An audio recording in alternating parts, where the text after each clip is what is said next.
The Chicago Bulls have traded Zach LaVine to the Sacramento Kings in return for Tre Jones, Zach Collins, Kevin Huerter, and our own first-round pick for 2025. What's going on, guys? I'm Ross at Shy Sports Ross. Had to get on here, talk about this a little bit. I did a live stream earlier, kind of initial reacting to the news. It's a lot. There's a lot to process here. It's still very fresh in our minds. I know a lot of fans are very, very upset, and I understand why. This is initial reaction, right? Trades can age well, trades can age poorly, and differ from the initial reaction. Initial reaction to this trade is, what the fuck? Why are the Bulls doing this? Why didn't they get any additional first-round picks back? My guy Elias Schuster on Twitter, he pointed out, the Bulls have traded Alex Caruso, DeMar DeRozan, and Zach LaVine, and have not gotten any additional first-round picks back. And all of the players we got back, Josh Giddey, Chris Duarte, Tre Jones, Zach Collins, Kevin Huerter, they're all pretty mid, right? Just to give you an idea, Kevin Huerter is averaging 7.9 points this season. Zach Collins is averaging 4.6 points this season. Tre Jones is averaging 4.4 points this season. Tre Jones plays 16 minutes a game. Zach Collins plays about 12 minutes per game. And Kevin Huerter played about 20.9 minutes per game, but lately has not been a big part of the Kings rotation. So you're getting back three rotational players at best. You're getting back your own first round pick this year, which was top 10 protected to the Spurs, right? So the Spurs send that back to us. But if you think about it, I know a lot of fans are like, well, we got the pick back, so that's good. If the pick was top 10, we would have kept it. If the pick was good, if the pick was super valuable and was gonna be like a high lottery pick, we would have kept it. And the plan from the beginning of the season probably should have always been to tank and keep that pick. So you're getting back three rotational players.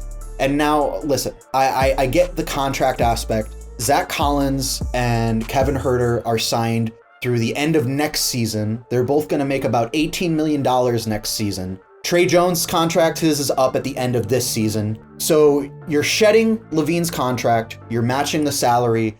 Ideally, you're going to have a lot of cap space for free agency in 2026 is kind of the idea, right? Maybe you look to flip Huerter and Collins at the deadline next year. I think the issue that a lot of Bulls fans are taking with this trade is it feels too little, too late. If you had traded Zach LaVine 2 years ago, a year and a half ago, you would have gotten a higher return, no doubt. If you had traded DeMar DeRozan at the trade deadline instead of doing it in the offseason, you could have gotten a bigger return. If you had gotten, like Alex Caruso, I don't think even when you traded him matters. You could have gotten a pick back for Alex Caruso, especially from the Oklahoma City Thunder. It's over and done with. I digress. I think the good part, the silver lining here, this signals that the Bulls are finally accepting that this is a rebuild, this is a tank, and they're going to turn the keys over to Matas Buzelis. At least they better. The plan going forward should be to build around Matas Buzelis. I'm excited for Matas. I think he's earned this opportunity. I think he's going to develop into a great player, and the Bulls aren't done, right? The Bulls just brought back 3 players. They traded away 1. The roster is at 17 players, which means they're going to have to get rid of at least 2 players in some kind of move, whether that's cutting them, whether that's another trade. And then you look at, Nikola Vucevic, he's been in a ton of trade rumors. Lonzo Ball is a guy that we're kind of wasting. He should be on a contender. Any contending team would love to have Lonzo Ball. And then you start to get into the guys like, Patrick Williams, who Bulls fans want to potentially get rid of, Josh Giddey, who Bulls fans don't want to re-sign, at least some of them. But when you look at Giddey and Williams, we had to send the Kings a 2nd round pick with LaVine, which, how did the Kings end up with all the picks in this trade? I don't get that. But we had to give up a 2nd rounder just to push Zach LaVine into Sacramento. If we were going to try to trade Patrick Williams and Josh Giddey, it would have to take a few more picks than that. So we're not getting picks back in that trade. We're sending picks away just to get out of these contracts, to hopefully get some other team to give Josh Giddey a new contract extension.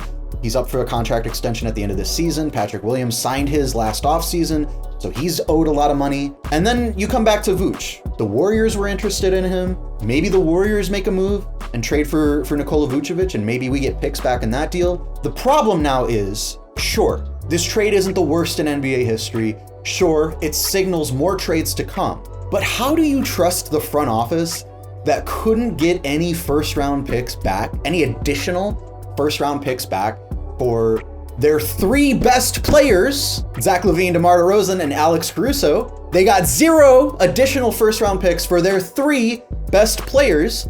How do you trust this front office to now navigate the future where you want to build around Matas Buzelis, you want to trade Nikola Vucevic before it's too late, right? You potentially want to trade Lonzo Ball to help him find a better situation because tanking in Chicago is a waste of his time. Maybe, just maybe, you look at trading Kobe White. The Bulls are loaded with guards right now. Maybe you look at trading Kobe White and really committing to this tank. Maybe you look at trading Ayo Dosunmu, same kind of vibe. Those are the kind of players that you could probably get a return for. Those are some of the best players in terms of value that are left on the roster. I'm concerned. I find it hard to trust this front office with the future of this team. You know, people who followed my account for a long time know I was the Arturas Karnisovas fan club in 2020 and 2021. I was all excited about the moves he was making. We fired Jim Boylan, traded for Vooch, traded for DeRozan, we got Lonzo Ball, Alex Caruso, we did all these things. I'm like, okay, you know what? These guys are for real. They're aggressive.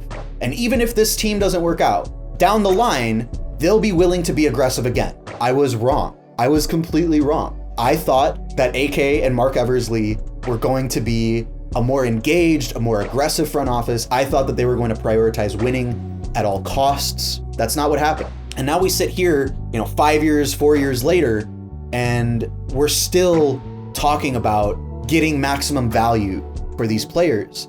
Like Zach LaVine, he was in trade rumors in 2020. We've been talking about this for 5 years now. And this is what you get. This is the return we get. It's 3 rotational players and our own first round pick.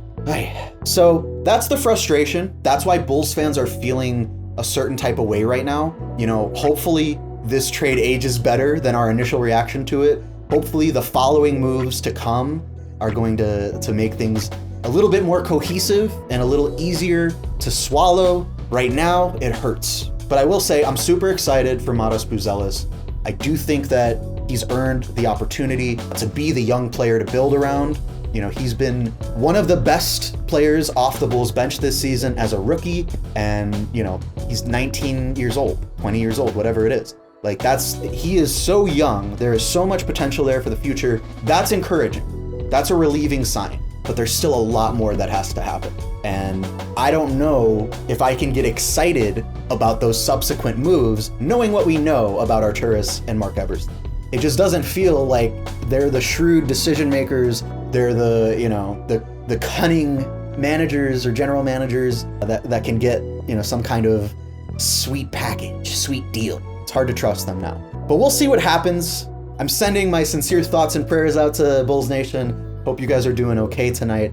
I know it's kind of a shock. It's gonna take some time to process. It's gonna take some time to accept. Thank you guys for watching this video. I appreciate you guys following along. Make sure to follow me at Shy Sports Ross on all the platforms, covering the LaVine trade, covering the Luka trade, which was insane, covering a bunch of stuff. So make sure to follow along, and we will talk again very soon.